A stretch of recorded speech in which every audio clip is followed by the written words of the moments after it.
আপনাদের পছন্দের কেকটি এবার তার রং বদলেছে। এর আগেরবারে যতগুলো বানিয়েছিলাম সবগুলোই পার্পল কালারের মধ্যে ছিল, আর এইবারই প্রথম পিঙ্ক কালারের মধ্যে করলাম। এই কালারটা কমপ্লিট হওয়ার পরে আপনারা দেখে জানাবেন যে এই কালারটা কেমন লাগছে। পার্পল কালার তো আলহামদুলিল্লাহ সবাই অনেক বেশি পছন্দ করতেন, সো দেখা যাক পিঙ্ক কালারটা কার কার ভালো লাগে। প্রথমে আমি নাম এবং লেখাগুলো বোর্ডের উপরে সেট করে নিচ্ছি যাতে একদম ফ্রন্টে থাকে।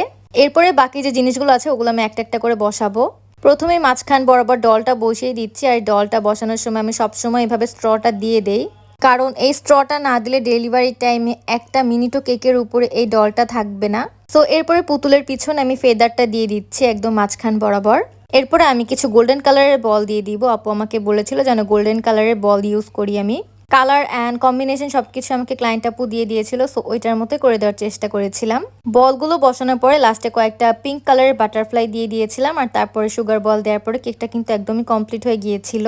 বেবির ফার্স্ট বার্থডে ছিল, এর জন্য 1 নাম্বারের একটা ক্যান্ডেল দিয়ে দিয়েছি। এই কেকটা ডেলিভারির সময় যখন আমার রাইডার ভাইয়া দেখে যে এই কেক, সে তখনই অনেক বেশি ভয় পাওয়া শুরু করে, কারণ এত এত টপার বসানো থাকে যে সে অনেক ভয় পায় ডেলিভারি টাইমে যে একটা যদি একটুখানি নড়ে চড়ে যায় পুরো কেকটাই নষ্ট হয়ে যাবে।